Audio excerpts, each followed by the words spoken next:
Coming up, we're now 6 years on from the advisory referendum that was called solely for the purpose of healing the rift in the Tory Party. Not only has the result ironically led to the political death of 3 Tory Prime Ministers, and soon undoubtedly a 4th, but it has also polarised England, at the same time as advancing the cause of independence for Scotland, Wales and Northern Ireland. A disunited Tory Party and a disunited kingdom. And every month that goes by sees an increasing amount of damage to our country from Brexit. In this video, I'll be summarising just some of the Brexit-related horror stories reported in the past month and asking the question, is there any hope for those of us wanting to build bridges back to Europe and regain Britain's reputation as a law-abiding, serious nation? Stay tuned. If you enjoy watching my videos, please give this one a like and spread the word by sharing a link on your favoured social media platforms. If you subscribe, you can also hit the bell icon to be notified of each new video I release. As I record this video at the end of July 2022, I'm looking back at just some of the Brexit stories that broke this month alone.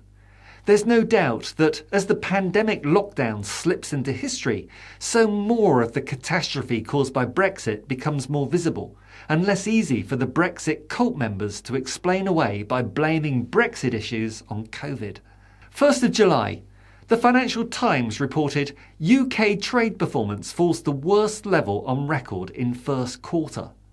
And unlike any politician from the Conservatives or Labour, the FT aren't fudging the reasons, clearly stating that the weak performance of UK exports and a surge in imports highlight the economic effects of Brexit. 2nd of July, top financial website This Is Money reported that UK factories' growth nears standstill as new orders fall amid cost of living crisis, with Brexit still a thorn in the side of manufacturers, with business confidence dropping to the lowest level for 2 years. And with the Brexit cult leaders like Sunak and Truss denying that Brexit is causing this mess, there is no chance that we can even begin to improve the situation. Whichever of them wins this laughable Tory leadership contest, decided by paid-up Conservative Party members, including non-British citizens based overseas. Imagine that. Anyone from any country around the world, including Russia, Iran, Saudi Arabia, China, they can join the British Tory Party as an overseas member and choose who our next Prime Minister will be.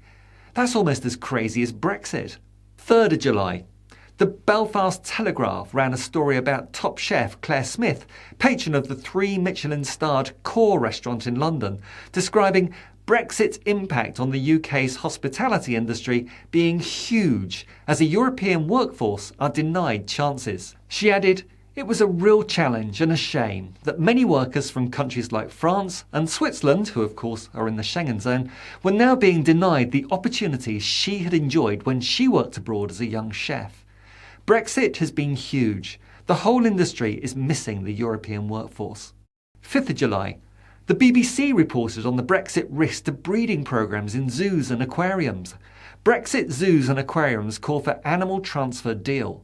Apparently, because of Brexit, there were 48 animal transfers between the EU and the UK zoos in 2021, compared with 1,400 in a normal year. Spokesperson for the sector, Nikki Needham, is quoted as saying, "Our zoos now face impossible hurdles and delays to partaking in international breeding programmes." 6th of July. The Independent ran an article reporting on a hotel that was so short-staffed due to Brexit, it was forced to turn customers away. Hotel owner Gary Curley said a third of his staff was from the European Union in 2019, but he's no longer getting applications from there, meaning the hotel now has to close 2 days a week and has a shorter working day. On the very same day, The Guardian reported that UK food exports to the EU fell 19% in the 15 months after Brexit, based on an analysis by figures from HMRC. The increase in red tape and costs means it can be very difficult to make a profit exporting fresh produce since Brexit. 9th of July. The New European told us that The UK loses critical science funding because of Brexit row, referring to it as Johnson's legacy. The newspaper said that over 100 prestigious EU grants have been withdrawn as the row over the Northern Ireland Protocol poisons relations. As part of the original Brexit deal, Britain was supposed to retain associate membership of the Horizon scheme, but that was never ratified because of the Protocol row.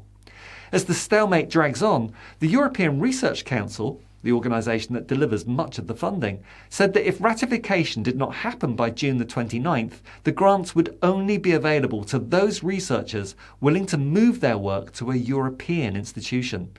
That has now come to pass. It was reported this very week that of the 150 grants originally approved by the ERC for British applicants, 115 have been terminated, and 18 other academics have now agreed to move to the EU to unlock the funds. A brain drain from the UK to the EU. 11th of July, LBC News ran an interview with leading recruiter Cully Sandhu, who told presenter Sheila Fogarty that Brexit is making it harder for airports and airlines to recruit staff. This is also the reason why Michael O'Leary, boss of Ryanair, said British airport disruption over this summer is completely to do with Brexit. 14th July.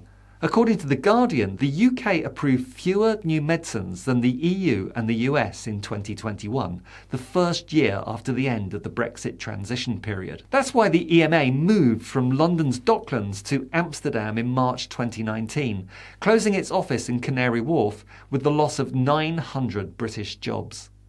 The Brexit deal that took us out of the EMA means pharmaceutical companies now have to spend more money and face extra paperwork to get new medicines approved in both the EU and UK, and there's a concern that R&D will shift away from an isolated post-Brexit UK. 19th of July, Music Week magazine had this article.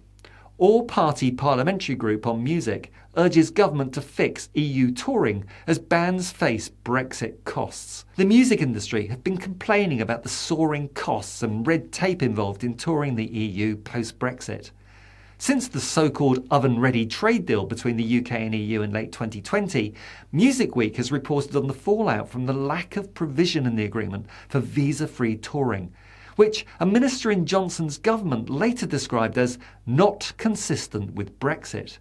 Of course, it could have been if the government had accepted the EU's generous offer to continue to allow visa-free touring for musicians, but the UK rejected that offer on these purely dogmatic grounds of it being not consistent with Brexit.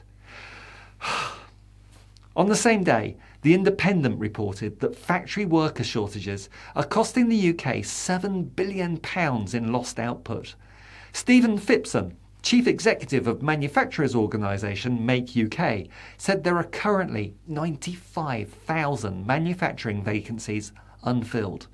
He said Brexit has added to the skills gaps, with manufacturers resorting to paying £5,000 in fees to try to get an overseas worker through the post-Brexit British red tape of the visa process.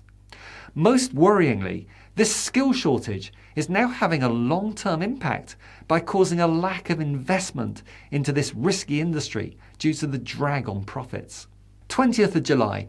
Airline Weekly says the CEO of Qatar Airways is implying that the UK's departure from the EU, or Brexit, may be a contributing factor in the staffing-related operational woes at its airports this summer. Quote, "Another mistake is with Brexit, there are certain professions that cannot be done by non-British. These are the kind of works that were being done by people who were coming from the continent."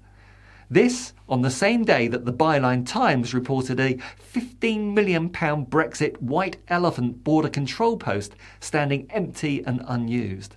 This is because in April, so-called Minister for Brexit Opportunities Jacob Rees-Mogg shelved the proposed 1st of July date for physical checks on imports to start at a network of new border control posts which have already been built across the country. At the time, he claimed that delaying taking back control of our borders was sensible because of rising costs, which is as good as admitting that the Brexit project is just one huge mistake.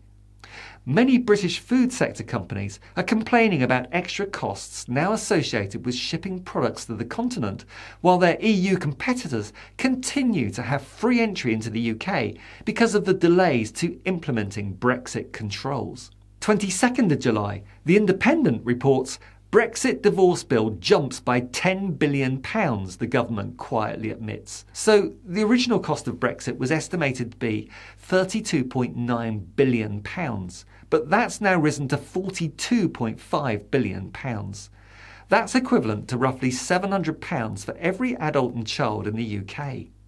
The timing of the Treasury's statement at the start of the parliamentary summer recess means MPs will be unable to hold ministers to account for the increase in costs.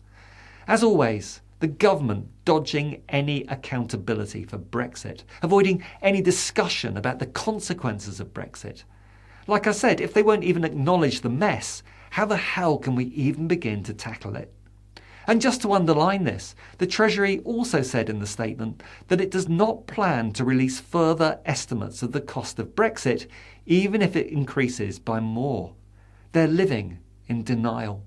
23rd of July, the London Economic News site reported on the week's chaos at Dover with 6-hour queues or more. Local Tory MP Natalie Elphick said the critical incident at Dover was nothing to do with Brexit, but all to do with the French border officers. They didn't turn up to work. They were supposed to be fully manning all of the passport control booths to meet the holiday surge, and they didn't. And so that's why we've got these huge delays. But in a comprehensive rebuttal, travel expert Simon Calder explained why it was in fact all down to Brexit, and more specifically down to the removal of our freedom of movement rights in Johnson's EU withdrawal agreement. I'm going to do a bit of political correction, because some of the ideas that this is all the French and they could just wave us through, that is absolutely not the case. I absolutely accept that the UK voted to leave the EU. I absolutely accept that being in favour of Brexit is a perfectly legitimate political choice, and I recognise that. But it has consequences. Leaving the EU makes it much harder to leave the UK, and that's because we asked, we voted, we negotiated, or at least the government did on our behalf, to have a European Union external frontier in Kent. 24th of July, hours after Liz Truss blamed the French authorities for the week's chaos at Dover, The Independent carried a story quoting the British Ports Association as saying that Brexit was responsible for the delays at Dover. The reason being that extra post-Brexit border checks have seen travellers and truckers waiting sometimes for up to 18 hours. There's a harder border than there was before, Ports Director Mark Simmons said. We've been saying for years that extra checks would have an impact on capacity at certain ports. 25th of July, according to a report in The Guardian, disabled UK drivers are being told by the government that blue badges may now not be accepted in the EU due to Brexit. Apparently, ministers are still negotiating with 11 countries, including France, Spain, Portugal and Italy, on the status of UK blue badges, which were recognised across the EU until Brexit. A situation that the AA has branded unacceptable. The same article goes on, by the way, to blame Brexit for the queues at Dover of up to 11 hours for ferries last week, and adds to the latest list of Brexit woes the reintroduction of roaming charges by mobile phone operators now the UK has left the EU pact not to charge extra. The article rounds off by adding the post-Brexit restriction of a 90-day limit on a single visit by Brits in EU countries and a 180-day total annual limit on the amount of days that British citizens are now allowed to spend visiting EU countries. And Brexit meant a total removal of our automatic rights to work and live in 27 European countries. 26th of July, Euronews reports that Brexit's new migration borders fractured ties of mixed UK-EU families, where they have lost their right to migrate together as a family. They give one example among many hundreds, where a husband and daughter cannot return to UK to live with their British wife and mother, who is currently living in France with them. The London Economic carry a similar story regarding what they call the price of choosing to be different, saying that Brits are in denial about what Brexit really means. They quote Hugo Rifkind of The Times as saying, "Once upon a time, remember, we had frictionless access to France and freedom of movement into the entire European Union. Then we voted to get rid of that, and here we are. Friction. Unfreedom. Well done us. A new reality stares us in the face and we just can't accept it."